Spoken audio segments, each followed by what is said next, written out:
Hello, ladies and gentlemen, and welcome again to Syriana Analysis. I'm your host, Kevork Almassian. Thank you very much for tuning in to today's weekly show with our dear friend Tarik Cyril Amar. We are doing a weekly podcast conversation called Cold War 2.0, and today is the 7th episode together as we discuss a serious escalation in Europe between Germany and Russia. But first of all, I would like to ask Tarik, how is he doing? How are you, my friend? I'm fine. How are you?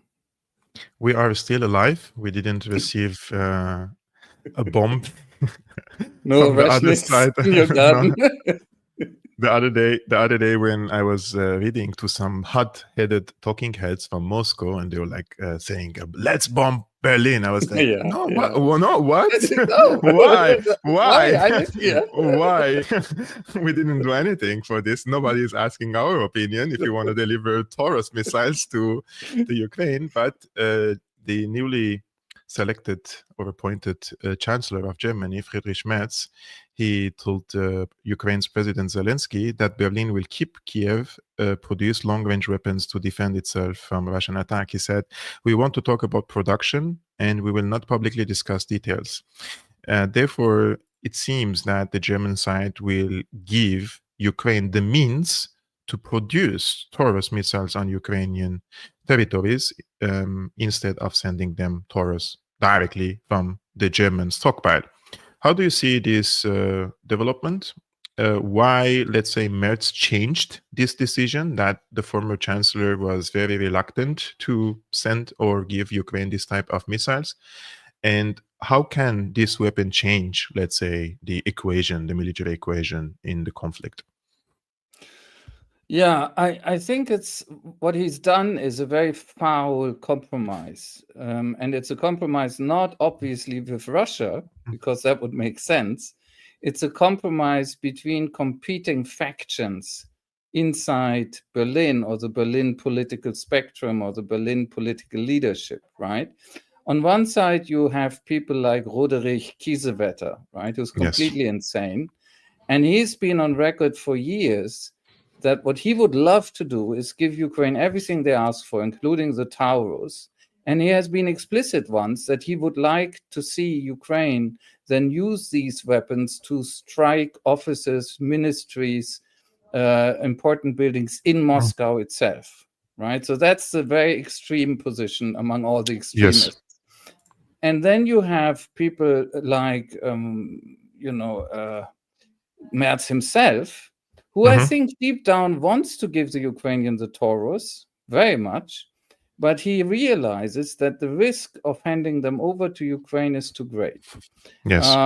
He realizes that the German fiction that these weapons would only be used against military installations is nonsense because, the Germans couldn't even control that in the end. I don't think so. And he has also realized that the Russian side, that Moscow's warnings have to be taken seriously. And there are different types of warnings. Sometimes you get somebody like Margarita Simonyan, the head of RT, who goes on a talk show and literally says, well, if the Ukrainians use a German Taurus against us together with the Germans, then we should attack Berlin. But you also have other people, for instance, he's completely unknown with us, but in Russia he's quite important, a major sort of defense expert who also went on TV and said, no, we shouldn't attack Berlin, but we should attack the place where the Taurus are being made, which is basically a provincial place. I think it's called Schrobenhausen, but I'm not quite sure. And so his calculus, and he really explained this, was that's not going to be such a big attack, right? We will carry it out with missiles, but obviously not nuclear missiles. We will destroy the production facilities, and at the same time, we will go to the UN and say, look, the Germans are de facto at war with us, and we are trying to provide, as it were, a restrained response. Then you have people like Dmitry Peskov, the speaker of Russia's presidency, de facto of President Putin, who is a bit more vague and says it's a serious escalation. But the general pattern is, and the Russians have explained this for a long time already, it's a much older issue than just now, that the Russians know that the Ukrainians cannot launch Taurus missiles without direct input at that time from the Germans. And we know from the leaked conversation, or the, I should say, wiretapped conversation of several high-ranking German officers about a year or more ago, that they know this as well. The Germans know this too. And at that moment, the Germans, these officers, because they were talking in private, or they thought they were talking in private, were very openly admitting to each other, if we give them the Taurus, we have to find means to essentially fire it for them. Yes. Right? So there are plenty of reasons. This is very clear. Nobody who's serious doesn't acknowledge that. Only people like Christian Mölling are still trying to lie about that. Everybody who's serious in the West and in the East knows that Taurus missiles wouldn't simply be handed over. They would involve direct German participation in firing them. So the Russians say, you can take these to Ukrainian territory and fire them from them. We are still not idiots, and we know you have also fired them. So essentially, it's not a Ukrainian attack, it's a German-Ukrainian attack. And at that moment, we will consider ourselves at war with you, the Germans, as well, right? That is a very logical argument. They have logic and realism completely on their side here. And I think that people around Merz and Merz are fortunately not yet insane enough to disregard this. So now comes the foul compromise I mentioned at the beginning. The foul compromise is to say, oh, we are not going to give them our Taurus directly. We are going to help them produce probably something very similar in Ukraine.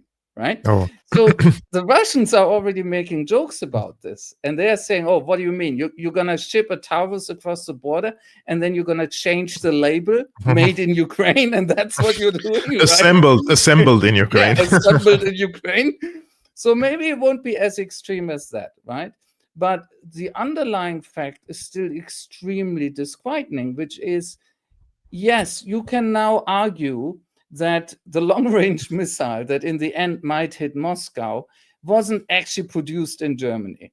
But at the same time, we, the Germans ourselves, have just admitted that it will be produced together with us and with German know-how transferred into that production on Ukrainian territory. So you're getting into this gray zone, right? And apparently the people around Merz think that this gray zone is enough to create sort of a deniability, right? Yes. So when the Ukrainians fire this at a major Russian city, for instance, then Berlin is going to say, hey, we have nothing to do with this, right? But that won't work. That won't work. So the two things I've already heard in Russian media is, first of all, we will not accept this.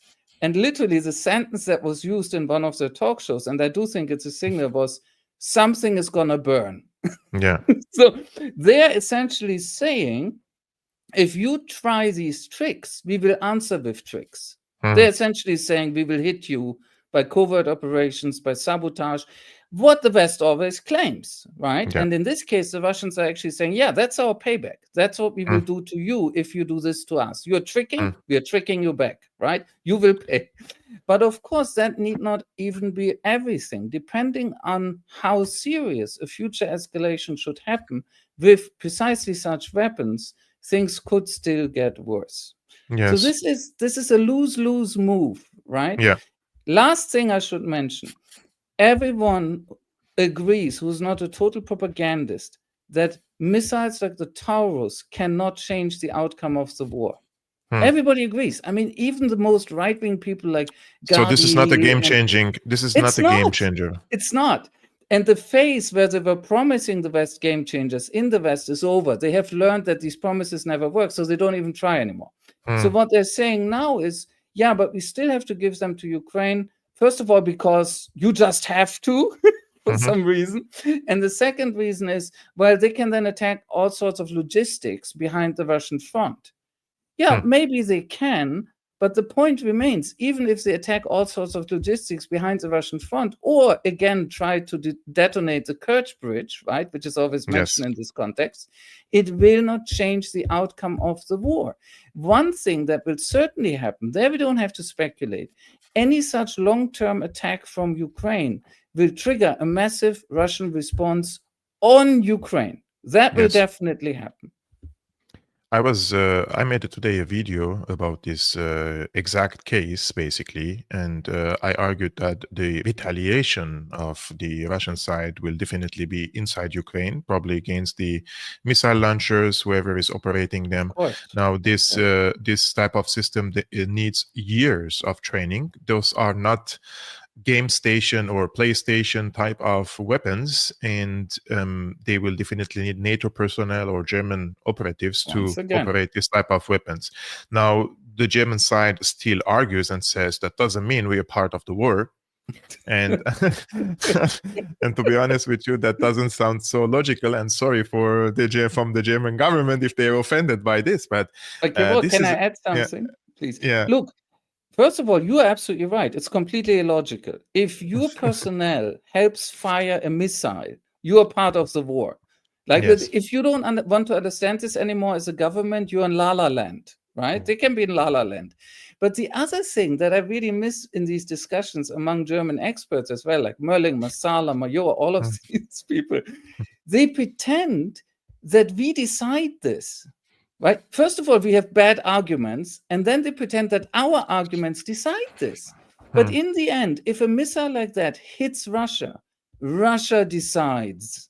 Russia decides. And if Moscow decides we are at war with you now, then all these arguments won't even matter. The bad ones or the good ones.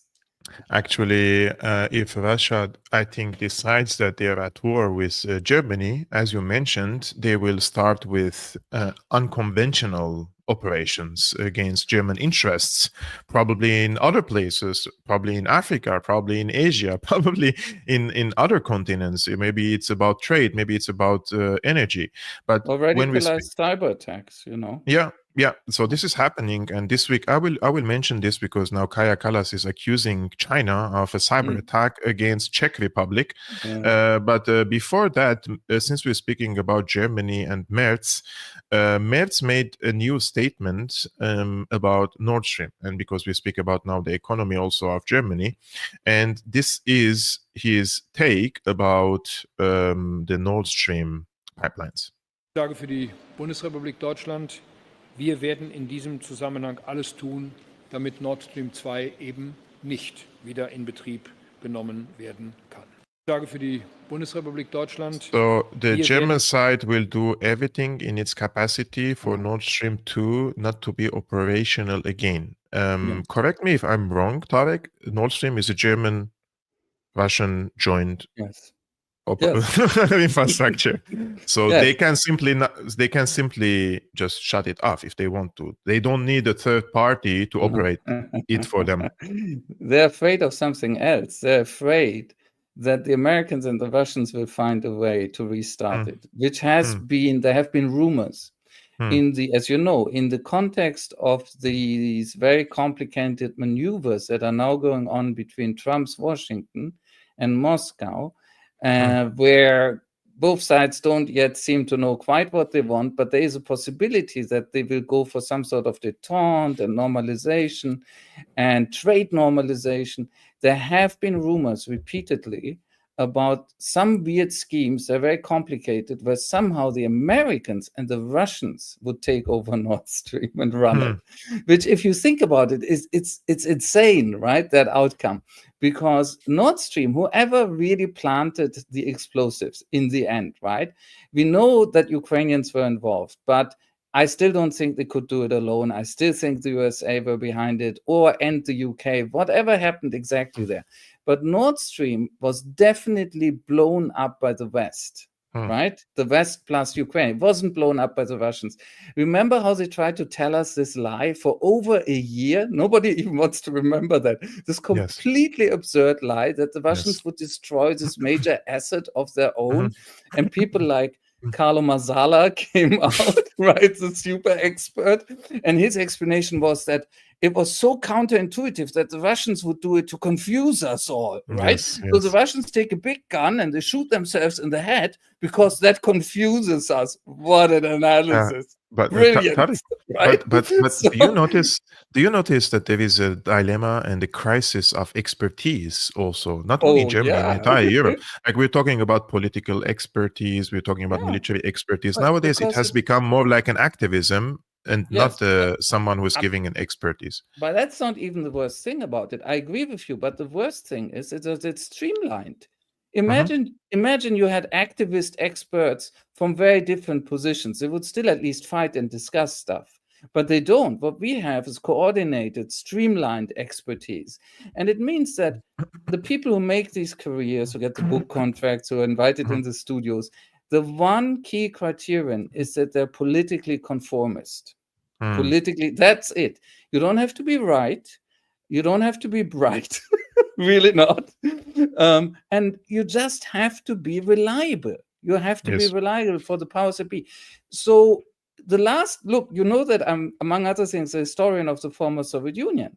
And the last political entity that I've seen where that happened is the former Soviet Union, where in the Yes. 70s and 80s, in its later phase at least, everybody who became an important expert outside the natural sciences, that was always different, was picked for political reliability.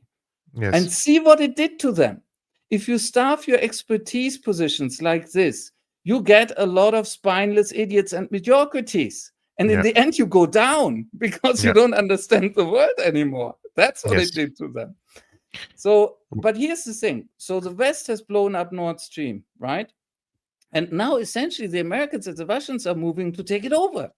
And the Germans, who all of this time have been kicked around, but said, thank you, they are saying, we want to make sure it never works again. Yes. Listen, this isn't even, this is just dada. This makes no sense on any level anymore. Tarik, one of the experts, military experts, between brackets, is Jessica Berlin. And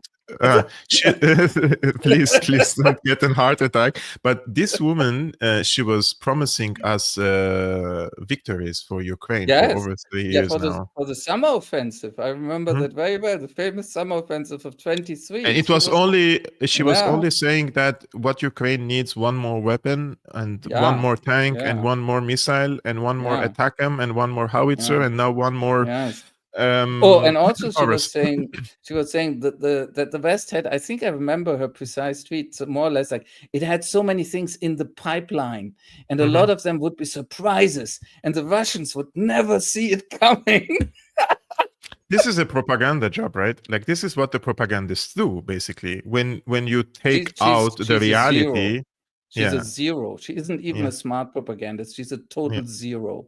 She's a caricature of a propagandist. I'm sorry. And you know, I don't follow her, but sometimes her tweets pop up because I follow the Ukrainian case as well. And I'm like, wow, this woman is really like, it's a career for her, you know, sitting on X and tweeting all the time about and making promises, big promises, how they're going to crush Russia in this war. And I'm like, but you're not on the front line. You're not the one dying from this. But then they come and say, yeah, but I was there giving medical assistance to the Ukrainians. Far away from the front line, and none of you died.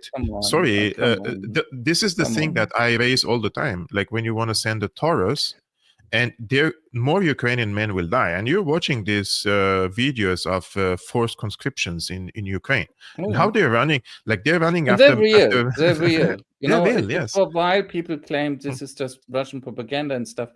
And, you know, even Ukrainians admit they're real. Budanov, the head of the military intelligence, who's basically a terrorist, right? And who was set up by the CIA originally. Budanov has admitted, I've heard him say that in an interview, he has admitted, yeah, these videos are real. And his argument is, but they're exceptions. And what the Russians are doing is they're sort of selecting the exceptions. And that's, of course, where he's starting to lie. Because, yes, not everybody is recruited like this, but we can see that there's a regular stream of people being forced, compelled, manhandled like this. This is a major phenomenon, and it tells you something. As does the fact that just now, yesterday, I think, the Ukrainians have actually shot somebody who was trying to cross the border, right? Because it's a man, he was trying to escape from Ukraine so that that they couldn't draft him, and they shot him to death. They killed him on their own side. Wow. These are very real things. I watched a video the other day of Ukrainian family. They have all went out, women and men and children, basically, in order to beat up one of the people Yes, work for the people Ukrainian resist. government. They came to They abduct fight. their father. Everybody Yes. went out, like the entire Yeah. family started hitting up the soldier Sometimes or they the Ukrainian sometimes they serviceman. actually win. That's true, but a lot of times, these guys still snatch their victim, and usually they put them into buses and drive them away. Which is why in Ukrainian there is a term now for this. They call it busifikacja. Busifikacja. It's an ironic term. It means when these guys turn up with their trolleybus or their bus, not trolleybus, the little van, and they catch you, and usually they beat you up, and then they push you into the bus and drive you away to some recruitment center where they lock the door. That's it. And from there, it's to the front within a few weeks or less. Yeah. Tarik, this month, we are still in May, something extraordinary happened in the German parliament, Federal Bundestag. And this is reported by Junge Welt. And I will just translate for our English-speaking people. They say Hitler admirers and Bandera supporters in the Bundestag. In mid-May, MPs from the Greens and other parties met a delegation from the fascist Ukrainian Azov Corps.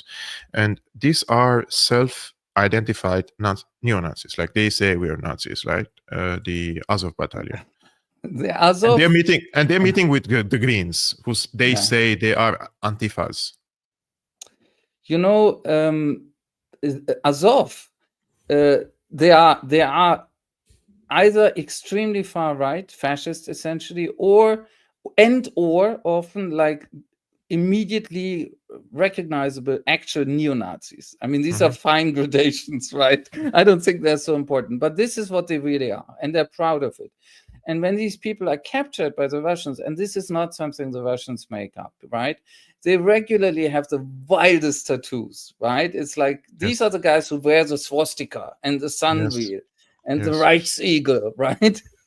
And so that's serious, far-right neo-Nazi. However, a few years ago, you know this maneuver, you've seen this during the Syrian civil war, they suddenly claimed, we've become de-radicalized.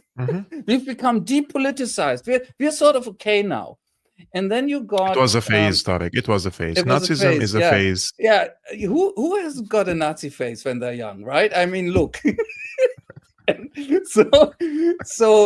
then they had accomplices, of course, tons of them among Western experts, Ukrainian experts who are listened to in the West, Western media types, and they all went along with that story. The reality is they're far right, they're neo-Nazis. This is absolutely true. This is not true about all Ukrainian units. That's not true. The Russians sometimes, when you hear Lavrov and so on, and I have a lot of respect for him, but he sometimes speaks as if everybody in the Ukrainian armed forces is a Nazi. That's not true. That simply isn't the case. Many of them may by now be very bitter. They may also be indoctrinated, but I still think that these card-carrying, right, self-aware, far-right nationalists, neo-Nazis, fascists, they are probably still a minority, but a very powerful one, a very powerful and well-equipped and privileged one. And those exactly, that you have to choose them, those exactly is what the Greens are meeting. But that is not a surprise. You have to see things like, for years, many years, when I was in Ukraine, when I was actually working in Lviv, the head of the Heinrich Böll Stiftung, so the Green Political Foundation in Kiev, was a man called Sumleny. Sumleny actually was originally Russian and then reinvented himself as a Ukrainian and is as far right as you can imagine. Like, he's a horrific nationalist, and he wasn't much better then. And even then, and this is years ago, I always looked at this and how is this guy working for the Greens? And I was still naive, and I sometimes tweeted at the Greens what this guy was saying in Ukraine. I said, listen, this is your man in Kiev? Of course, no reaction, never. No reaction. Because the Greens themselves have an extremely right-wing side, The people who said that if fascism comes back in Germany, one vehicle will be the Greens, they were proven right. By the way, Tarik, these allegations against me that I'm these allegations that I'm a far right, it came from the Greens. That makes perfect sense because they're not consistent. They still use the smear against others, right? But if you really try to understand, I mean, look at somebody like Baerbock, the Russophobia, the way she herself invoked her Nazi grandfather. That isn't left, that isn't center, that is something very, very different. It's right-wing, it's very right-wing. And people in Germany, I think, for a long time, and I don't exclude myself, were very confused. It is confusing because the Greens came, as you know, 70s, 80s, they came out of a pacifist left-wing popular movement, right? I can remember that actually. And I can remember how they were fought against by other parties as these left-wing pacifist radicals. And at the time, many of them were exactly that. That's absolutely true.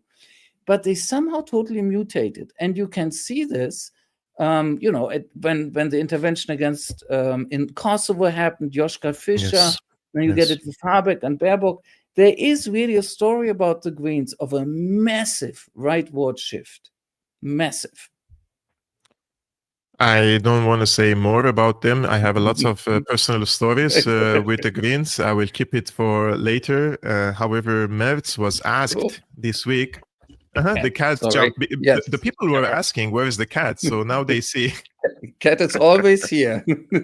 Cat is always here, my friend. So you were asking about, is he a boy or a girl? Oh, she. It's a she. It's a she, guys. So she's a good cat. Her name is Nina. Nina. That's a nice name. And we have Friedrich Merz asked if he has any red lines for Israel. This is what he said. Kurz noch, gibt es denn für Sie eine rote Linie? Die rote Linie ist die Beendigung des Terrors der Hamas. Das ist der entscheidende Punkt. Die Freilassung der Geiseln, die immer noch in den Händen der Hamas ist. Und die Hamas hat es in der Hand, diesen schrecklichen Krieg sofort zu beenden. Mit der Freilassung der Geiseln könnte es morgen zu Ende sein. Und deswegen liegt der Schlüssel zur Lösung dieses Problems in den Händen der Hamas. Israel verteidigt sich, aber Israel darf es auch nicht übertreiben. So, he was asked if he has a red line for our fans, those who don't understand German, and he said that Hamas has to release the hostages, and they're holding the Palestinians basically there also as a hostage, right? Like this is what he said. You know what the people who argue like Merz do actually. I really want to bring it down to the most elemental structure here for once. Merz argues like a terrorist himself, right? When you have a terrorist and we have to make a disclaimer here. Opinions expressed by the guest. I did not say he is. Don't even try. People from the Staatsanwaltschaft. I still have to make the disclaimer. Opinions expressed by our guests represent him and doesn't necessarily mean that represent myself. So, yeah, go. He argues, I repeat, he argues like a terrorist because that's a terrorist logic. A terrorist may be a person who puts a gun to the head of the victim and says, if you don't follow my orders, you are to blame that I shoot this victim. And that's what he's doing with the Israelis, right? He's saying everything the Israelis do, they are not to blame. Hamas is to blame, as if the Israelis make no decisions. Everything is automated, so to speak, right? As long as Hamas does X, everything the Israelis do, whatever it is in this logic justified. Now, morally, this is nonsense. Everybody understands this. I really don't understand why people think Merz is intelligent. He really doesn't come across as intelligent. No, I mean this technically. This is not an intelligent man. Even to try such an argument does not bespeak intelligence. Look, obviously Israel is responsible for its own actions, whether they are hostages or not, right? And we will have to say something about that, but we get to that. Even if somebody else has a hostage, you still decide if your response is mass murder, right? There's no logical link that says suddenly your response, mass murder, has become necessary or justifiable. This is also reflected in international law. And I'm really worried about the fact that Germans now don't recognize this principle anymore. Germans, including Merz, talk as if very important rules against war crimes, crimes against humanity, ethnic cleansing, and genocide cease to matter when you can say, oh, the other side did something. That's not true. It is a key principle of international law that you cannot justify such a crime by a claim about a crime of the other side. You can't. Because if you could, think about it. In war, every side always accuses the other of terrible crimes. Then all of these laws would mean nothing, right? You're simply not allowed to put this very clearly for the people who still don't understand it. You are never allowed war crimes. Never. Never. It's independent of what the others do or don't. You are never allowed genocide. You are never allowed ethnic cleansing. This is the legal position, and it's also the correct ethical position. Now we get to the second point, which is everybody who is not either a liar and a propagandist, a deliberate propagandist, or I have to say an idiot, has by now for a very long time understood that Israel's behavior isn't about the hostages and has never been about them. Never, from the beginning. Yes. Israel's behavior is about a project that is part of creating their so-called Greater Israel, and that is to ethnically cleanse Gaza under the pressure of genocide. This is the most concise way of describing what Israel has been doing for 19 months now. And the German chancellor sitting on TV and still pretending otherwise, that this is actually somehow about these hostages, is scandalous. Scandalous. It's abject. This man will be in the history books with this. He will be quoted as a horrible example. He won't be alone. Starmer will be there with him. Biden will be there with him. Trump will be there with him.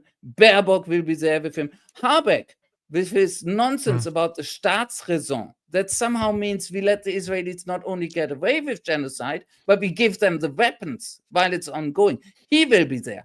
All of these people and their rationalizations will fall away. In the end, they will be the bad guys in history, and they will deserve it.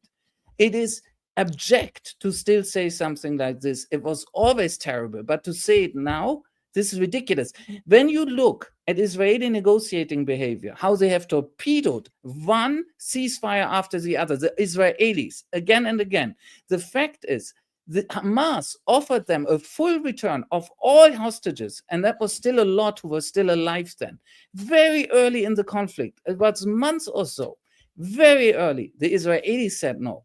Why did they say no? They said no because they wanted the war.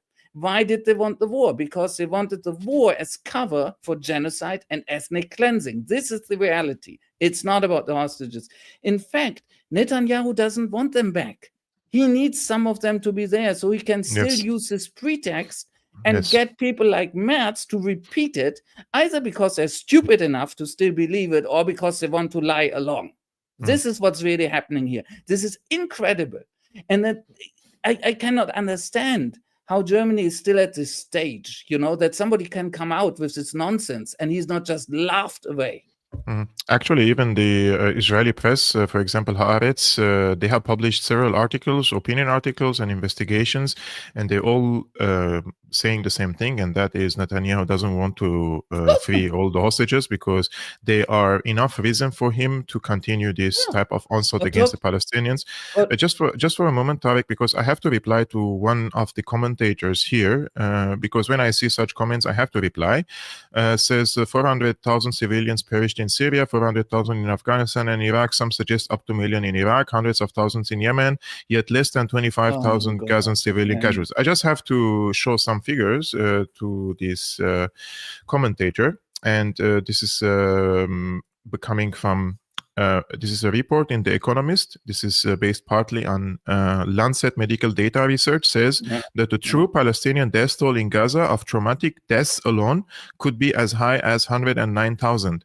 This is more than double the Gaza Health Ministry's current figures, which we have always known was an extreme conservative undercount. Once you have added in deaths from indirect causes, deliberately induced starvation and purposely destroyed healthcare, there is no doubt that Israel's Gaza he calls it a Holocaust, has claimed the lives of hundreds of thousands of Palestinians already. How many more lives will Zionism consume? I just want to say something very clear here, and this is about the intent on committing a genocide, and this was repeated over and over again by the Israeli officials, both in the political elite and the military elite. So I'm quoting... Just now. Mm-hmm. So what I want to say to break self is go and do your own research and think critically, because there is no doubt that Israel has the intent to commit genocide directly from the horse's mouth, from the prime minister, from the defense minister. They said they're going to do it. So the ministers, defending Israel under such circumstances, I would doubt that some people really have humanity left in them. Only people who no longer have humanity left in them would argue that Israel is not committing this type of crimes. You can criticize. Look, I have been criticizing Hamas for over a decade. I've been called lots of names I don't like. The way Hamas operated in the region in the past decade, I've been criticizing them harshly. I have criticized them now, but I'm talking about the Palestinian people. They haven't killed 50,000 or 100,000 from Hamas. They have killed Palestinian civilians. We're talking about Palestinians. You cannot come and bomb the entire strip, completely annihilate neighborhoods, destroy the buildings, healthcare, education. Can I add something? Yes. And this is a reliable figure. By now, the accumulated explosive force that the Israelis have used on this tiny territory, it's like Brooklyn or something, or Philadelphia, is the equivalent, now listen very carefully, of 6 times the bomb dropped on Hiroshima. 6 times by now.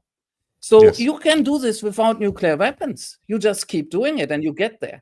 6 Hiroshima bombs, the equivalent of 6 Hiroshima bombs, have been released by the Israelis on Gaza now. When you bomb a territory, and there used to be, and there are no longer, 2.1, 2.2 million people in there. It was an extremely densely populated area. If you bomb an area like that, in that manner, you are slaughtering civilians and you know it. They also used advanced AI systems from the beginning, but the way they used them, they didn't use them to carefully target. They used them to target families again and again, and we know this. One of these systems was called something like Daddy is Home, because they used it to strike at very low-level Hamas functionaries, not even fighters. There's a distinction here as well. When they were home with their often numerous families, they've killed poets, they've killed doctors, they've killed teachers, they've killed academics, and all of this systematically. Gaza is a place where we repeatedly had Western surgeons coming out, not Palestinians, and saying, I've seen rows of children shot in the head. Not shot, shot in the head. You don't shoot dozens of children in the head by accident. If you have a war, it's possible that a child is hit from time to time by accident. But when you see dozens of children targeted in the head, you know that there are snipers out there who are killing children. I've had it with this bullshit. Actually, this is a genocide. This week, this is the worst crime in our century yet. Actually, this was reported, I think, on Mint Press yesterday when they spoke about how many explosives Israeli side dropped and how many equivalent atomic bombs. I remember when we were at the equivalent of 3. By now we had 6, and they're still ongoing. And they starved them, and we know that from the beginning they destroyed infrastructure on purpose. I followed this carefully from the beginning. They were talking about it. We will take out the canalization, the sewers. We will take out the bakeries. We will take out the fresh water and we turn it off.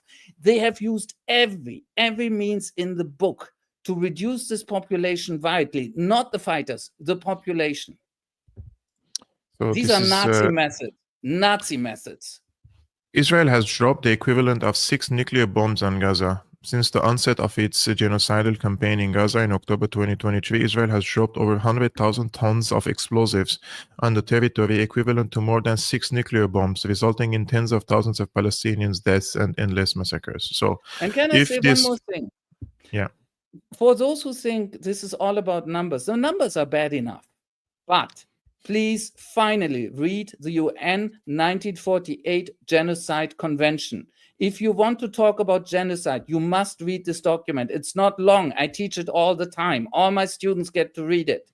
And what this document makes clear, it's not written in difficult language, is that numbers are not the main criterion for genocide. If you still have it in your head, as some people do, that genocide is only when you kill everyone or a lot, that's not true.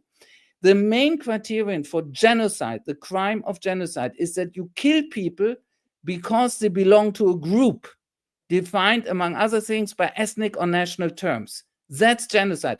This is why the Srebrenica massacre, where you had about 7,000 victims, so by this logic, oh, not so many, right, was actually considered a genocide legally. That's by now done. It's been to a court. Because the court didn't look at it and say, oh, just 7,000, that's not so many. The court looked at it and said, why did they kill them? They killed them because there were Bosnian Muslims, which you can interpret as an ethnic group, the Bosniaks, and therefore it's a genocide. So stop this numbers game bullshit.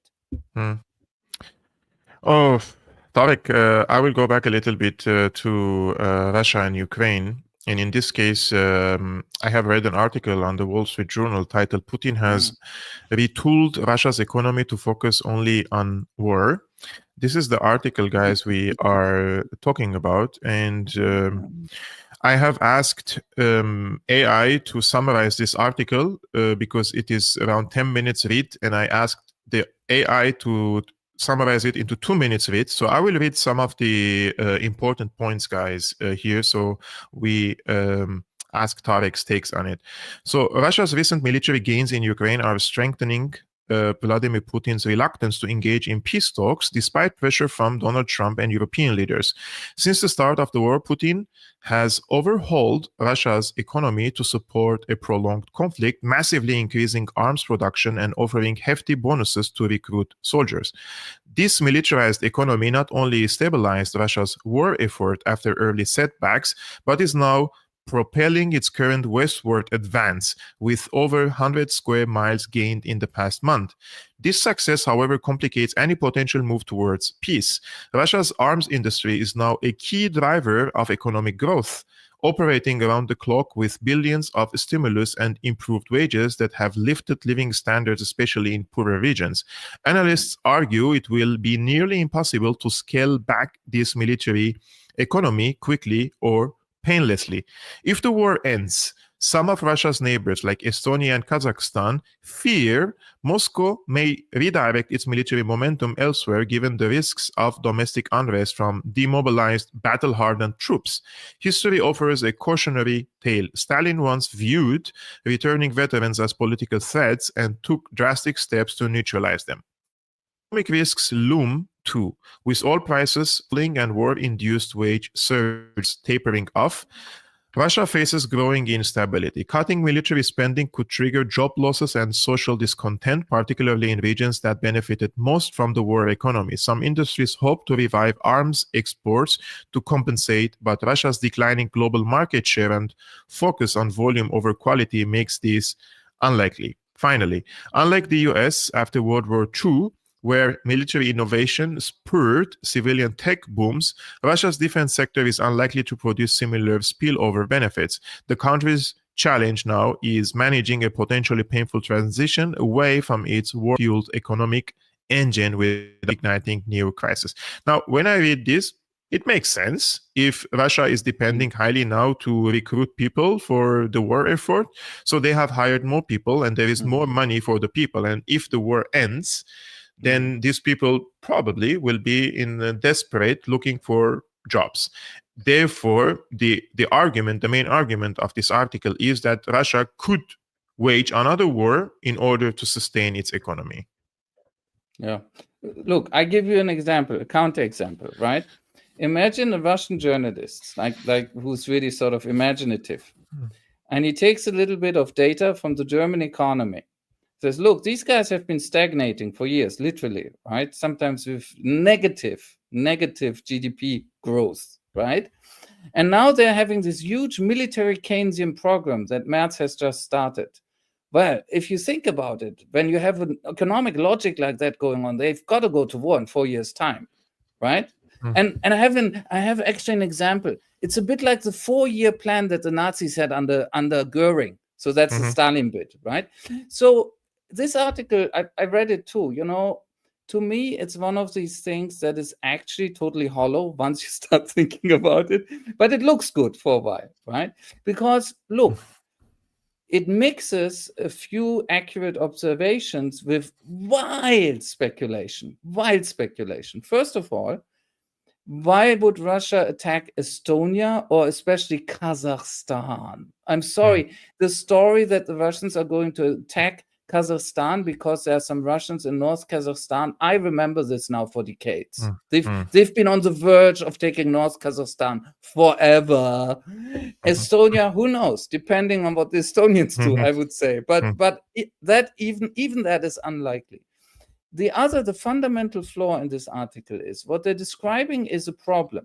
They're saying, look, there is a degree of military Keynesianism in the Russian case that came out of 22.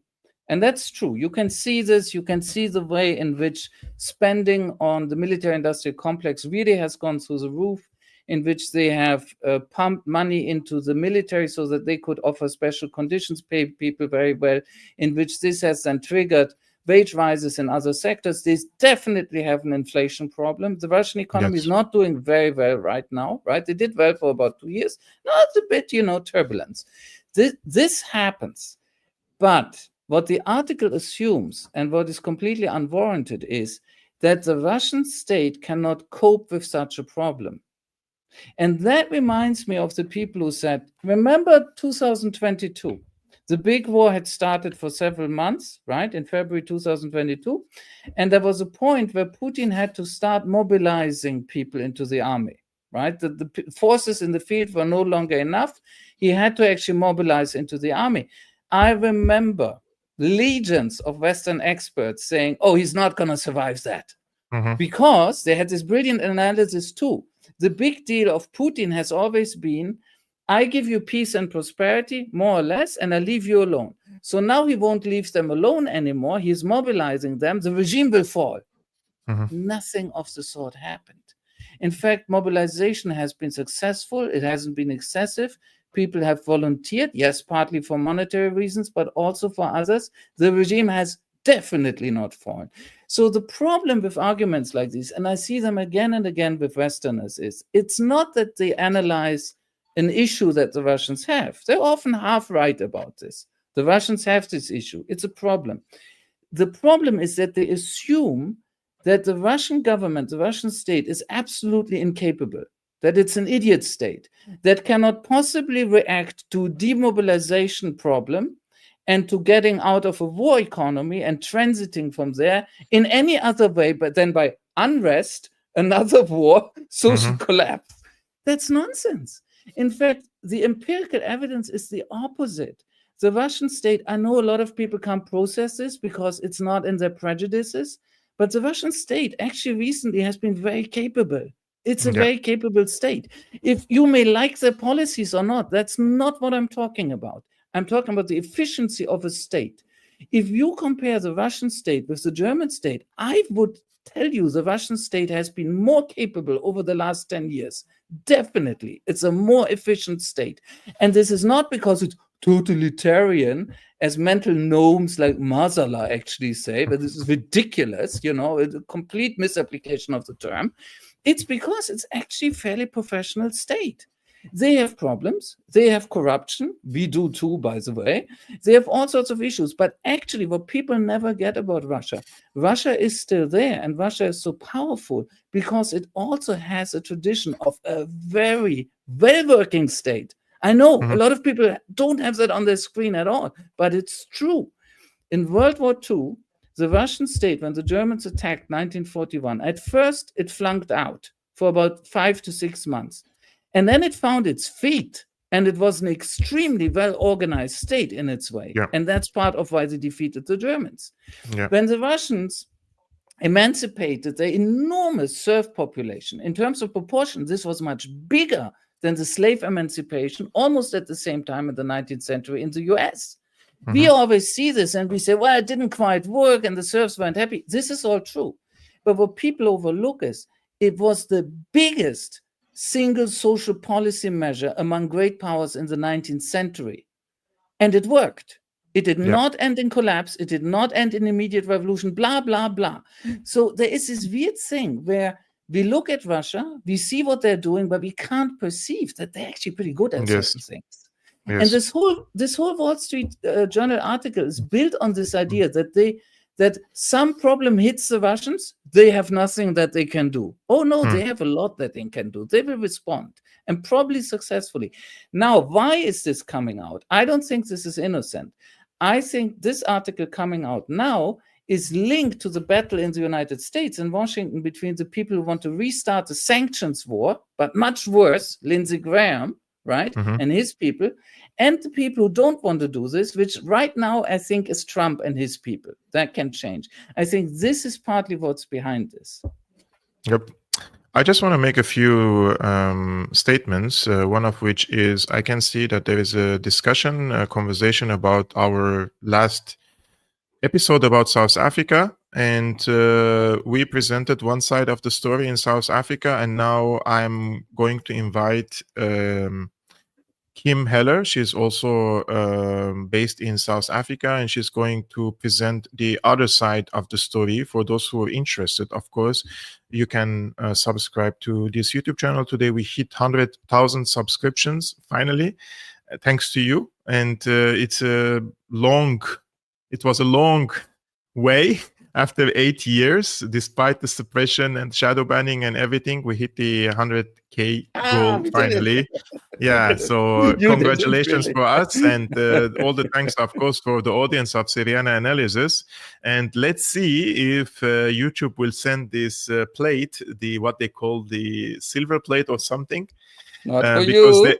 Because they say even if you hit the 100K, that doesn't mean they will send you. They have to evaluate your channel again. So let's see what is going to happen about that. And also, guys, this program is weekly. Every Friday, we do this at 5 p.m. Central European Time, 11 a.m. Eastern American Time. This show is called Cold War 2.0. And we are doing this conversation, civilized and intellectual conversation with Dr. Tarik Cyril Amar. This is his Substack, scrolling on the screen, substack.com/@Tarik Cyril Amar. The link is also in the description. He's publishing regularly also on his Substack. It would be great if you're on Substack to follow him as well there, because we're trying to create bridges between YouTube and Substack and all the people who are presenting factual analysis about the ongoing geopolitical conflicts. Finally, Tarik, I always like to I have to bring the case of Kaja Kallas every time I speak to you, because she is the smartest and most competent diplomat my eyes have ever seen and my ears have ever heard. Now that Annalena is gone, definitely. She's without a doubt the best chief diplomat the EU had. And she says, EU ready to impose costs on China over cyber attack against Czechia. The European Union is ready to impose costs on China in response to the cyber attack launched against the Czech Republic, Kaja Kallas has warned. This attack is an unacceptable breach of international norms. The EU will not tolerate hostile cyber actions, and we stand in solidarity. Yeah, and we stand in solidarity with Czech Republic.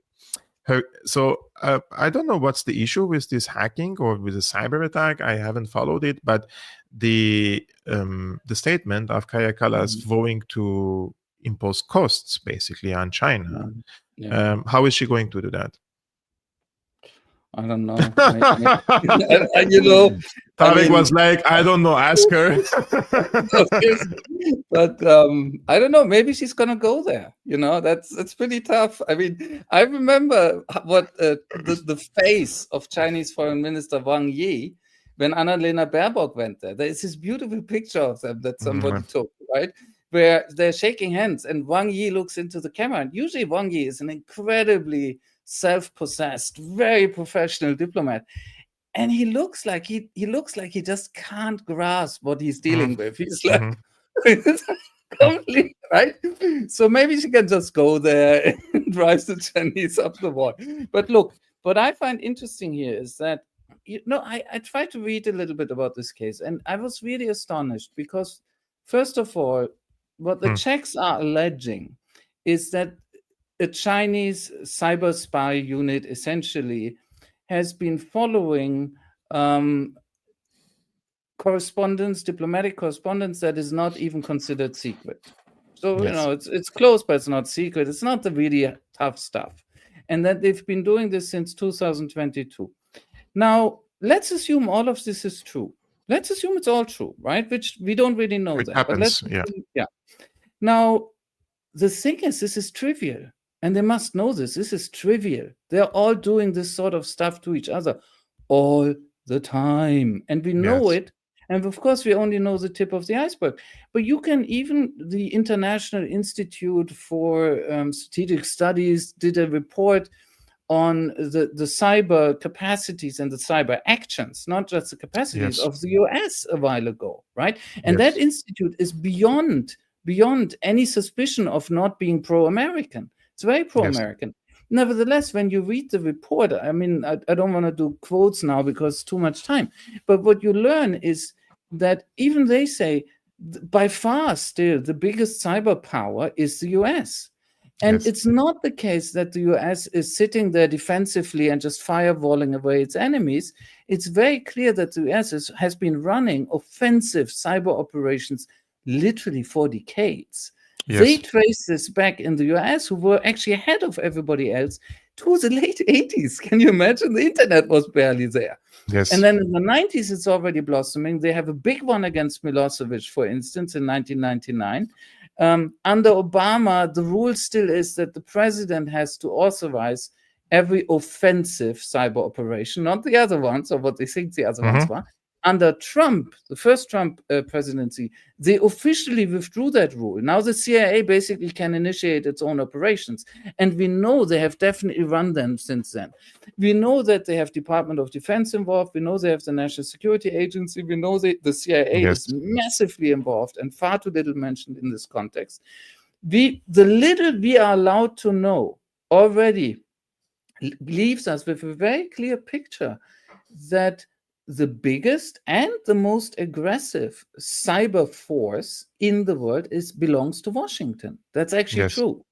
So then you have Russia, China, smaller powers like Iran, North Korea, right? The thing is, I'm not saying they're not running aggressive cyber operations, but I'm saying they all are. I'm still sure the US is the worst of the lot. And when you add the allies, like the Five Eyes, like Ukraine, New Zealand, Australia, and all the usual suspects, if you take the whole Western complex together, it gets even worse what they are doing in the world. So my feeling is, in the long term, what we are seeing here is what we are seeing with conventional arms and even nuclear arms too, which is the Chinese are catching up. And people like Callas, I think she is so provincial in her mind. She even doesn't understand this problem. For Callas, it's normal that the West does what it wants.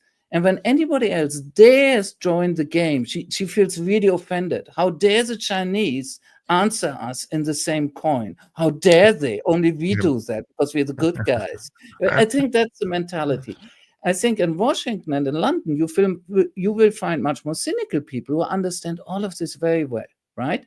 And who understand that what the Chinese is doing is paying us back in the coin we have been using for a long time against them, and that they're still actually not as powerful as we are, right? But I do think they're catching up. So in the long term, probably some of this frustration now has to do with this catching up, right? The Chinese are now also in this game and they can do it to us. Okay, happens. Now, the other thing that makes me really suspicious here is that, as you know, since Trump started the trade war on 2nd April, most of all, right, Liberation Day, there was a moment, it's already passed a little bit, where some people in Europe started saying, oh, if the Americans are going completely insane, I mean, they're always completely insane, but beyond completely insane now, then maybe we have to stop being nasty to the Chinese. You know, they rediscovered logical thought for a moment, like, oh my God, if this guy is after me, maybe I have to ally with this guy a tiny little bit to balance, you know, the balance thing that they used to know about in the past. And my sense is there might be a struggle inside the EU. There might be a struggle between people like Sanchez, maybe Macron, others, business interests, who are stretching out little feelers to the Chinese. And then these dyed-in-the-wool, crazy neo-cold warriors like Callas and von der Leyen and Baerbock when she was still in the game, who want anything but any rapprochement with anyone except the crazy US. So the Chinese also have to stay outside. And maybe that this is coming up now with such a minor case. The case is minor. It's boring, actually. And that they're making such a brouhaha is an attempt to torpedo any sort of rapprochement between the Chinese and the Europeans that some others might want, who are a little bit more reasonable. One last point. It's also true that recently, like 10 days ago or so, there's been a similar initiative by several Western countries, I think 8 or so, and they have again dug up the Russians. And they've again said that this famous unit 26136, I think, Fancy Bear, that Fancy Bear is stalking the woods again, right? So there's something else, which is, look, in the EU and in general in the West, we are seeing this massive push for rearmament, right? Rheinmetall goes through the roof, that sort of thing, right? So you would almost expect some sort of hysteria coming out of all sorts of corners. And the cyber domain is one, where they will tell us more and more stories about how dangerous our enemies are so that they can spend more and more, not on our buses, hospitals, and schools, but on buying some more gear to fight a future war. Or, as in the case of cyber, to actually fight now. Because cyber is a classical gray zone, right? It's already ongoing. Indeed.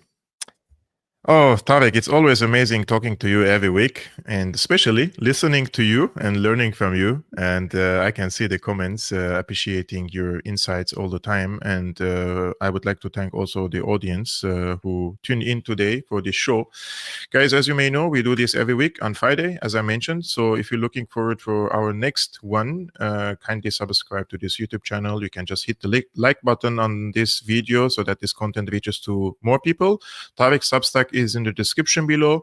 The means and the ways to support this independent work is also in the description below.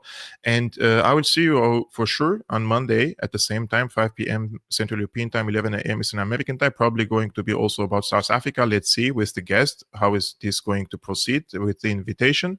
If not, we're going to focus on, unfortunately, we have lots of troubles around the world to speak about. So I will definitely do another live stream about a particular topic. So I wish you a great weekend. I wish you also, Tarik, a great weekend and peaceful one for all of you. So peace be upon you guys and upon your families. Salam. Bye-bye.